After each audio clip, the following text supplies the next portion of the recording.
ఈరోజు పండుగప్ప కూర చేస్తున్నాను. ఇది సముద్రంలో తెచ్చినవి అనమాట. చాలా టేస్ట్ ఉంటుంది. అదిగాక చాలా మంచిది కూడా. మా చేప తినడం రాని వాళ్ళు కూడా తినేసేయచ్చు. ఎందుకంటే ముళ్ళు చాలా తక్కువ, ఏకంగా ఒకటే ముళ్ళు ఉంటుంది. ఇలా ఒకటే ముళ్ళు ఉంటుంది అన్నమాట. టేస్ట్ మాత్రం సూపర్ ఉంటుంది. ఇది ఎలా చేద్దామో చూద్దాం.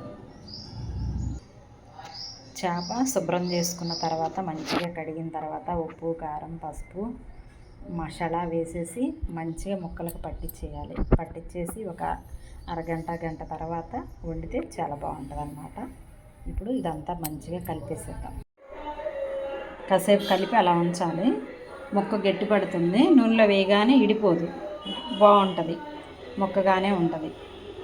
అది అట్లా పెట్టండి. వెల్లడిపాటి బాండి పెట్టుకోవాలి. ఆయిల్ సరిపడినంత వేసుకుని ఆయిల్ వేడైనాక ఉల్లిపాయ ముక్కలు వేస్తాను. నేను అన్నిట్లో కరివేపాకు వేస్తాను అన్నమాట. కరివేపాకు తింటే మంచిది అంటారు కదా, అందుకే నాన్ వెజ్ కూరలో కూడా అన్నిట్లో వేస్తాను. కానీ ఫ్లేవర్ బాగుంటుంది. అది కొద్దిగా కొత్తిమీర కూడా యాడ్ చేశాను. కలర్ఫుల్గా భలే ఉంది కదా. ఇంచుమించుగా అన్నీ ఒకటే ప్రాసెస్గా వేస్తూ ఉంటాను, చూస్తున్నారు కదా. వేరుగా చేసినా మార్పులు చేశాను అనుకో, టేస్ట్ మారితే ఈయన మా వారు తినరు అనమాట. అందుకని అన్నీ ఒకేలా ఉంటాయి ఇంచుమించుగా. చికెన్ కానీ, మటన్ కానీ, ఫిష్ కానీ చిన్న చిన్న మార్పులు.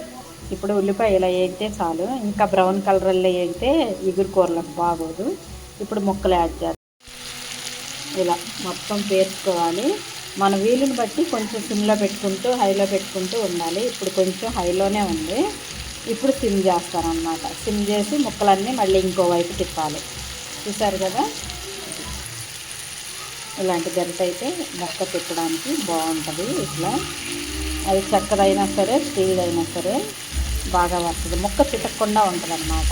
చాలా జాగ్రత్తగా తిప్పాలి ఇది, లేకపోతే ఊరికే అవుతుంది. ఇంకా అక్కడికి నేను కలిపి గంట అవుతుంది అన్నమాట. ఇవన్నీ వేసి మొక్క బిగిసింది, బాగుంది. ఇప్పుడు సిమ్లో పెట్టాను కదా, అడుగంట ఇలా ఉంది. ఇంకొంచెం సిమ్లో పెట్టి హైలో పెట్టి వాటర్ పోసేద్దాం అయిపోతుంది. ఇప్పుడు ఈ టైంలో కొద్దిగా వాటర్ యాడ్ చేద్దాం. ముక్కలు మునగారవద్దు, ఊరికే జస్ట్ పోసామనిపించుకోవాలి. ఎందుకంటే మామూలుగానే ముక్క అటు ఇటు తిప్పడంలోనే చక్కగా ఉడికిపోయిందనమాట. నిదానంగా వండాను కాబట్టి జస్ట్ కొంచెం నీళ్ళు పోసి కొద్దిసేపు హైలో పెట్టి మళ్ళీ సిమ్లో పెట్టాం.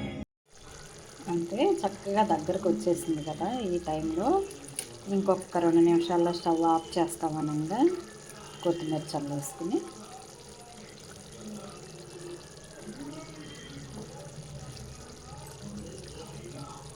ఒక నిమిషం ఆపేసి ఇట్లా మగ్గిద్ది అనమాట. అంటే 2 నిమిషాలు అయిపోయింది కదా కొత్తిమీర వేసిన తర్వాత. ఇప్పుడు స్టవ్ ఆఫ్ చేసుకున్నాం. అన్నీ పర్ఫెక్ట్గా సరిపోయాయి. అంతే, గుమగుమలాడే పండుగప్ప కర్రీ రెడీ అయిపోయింది.